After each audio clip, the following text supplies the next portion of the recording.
భారతీయ జనతా పార్టీదే హవా దేశంలో. కాంగ్రెస్ పార్టీ దరిదాపుల్లో కూడా దానికి పోటీకి రాలేదు, ఇంకే పార్టీ కూడా రావట్లేదు. అయితే పోటీ కాంగ్రెస్ పార్టీకి కాంగ్రెస్ కూటమిలోనే, అంటే ఐఎన్డీఏ కూటమిలో ఉన్న పార్టీలు పోటీకి వస్తున్నాయి తప్పించి కాంగ్రెస్ సీట్లతో కాంగ్రెస్ వచ్చి భారతీయ జనతా పార్టీతో పోటీ పడగలిగే 3 అంకెల సంఖ్య కూడా సాధించే పరిస్థితి లేదు.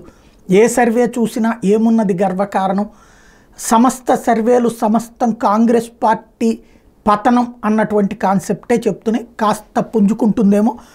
ఓవరాల్గా చూస్తే జన్ కీ బాత్ వచ్చేటప్పటికి బీజేపీ కూటమి 362 నుంచి 392 ఇస్తే, న్యూస్ నేషన్ బీజేపీ కూటమి 340 నుంచి 378, టైమ్స్ నౌ బీజేపీ కూటమి 353 నుంచి 368, India news D dynamics BJP కూటమి 371, కాంగ్రెస్ కూటమి 125, రిపబ్లిక్ పీ మార్క్ బీజేపీ కూటమి 359, కాంగ్రెస్ కూటమి 154, రిపబ్లిక్ మ్యాట్రిజ్ బీజేపీ కూటమి 353 368, కాంగ్రెస్ కూటమి 118 133, దైనిక్ భాస్కర్ బీజేపీ ఇది ఒక్కటే కొంచెం బీజేపీకి తక్కువ ఇచ్చింది 281 నుంచి 350 అన్నటువంటి, కాంగ్రెస్ కూటమి 145 నుంచి 201 అన్నటువంటిది ఇచ్చుకొచ్చింది. ఇదే ఓవరాల్గా చూస్తే ఎక్కడా కూడా భారతీయ జనతా పార్టీ సింగిల్గానే అధికారంలోకి రాబోతుంది అన్నటువంటిది అన్ని సర్వేలు చెప్తున్నటువంటి లెక్కలు.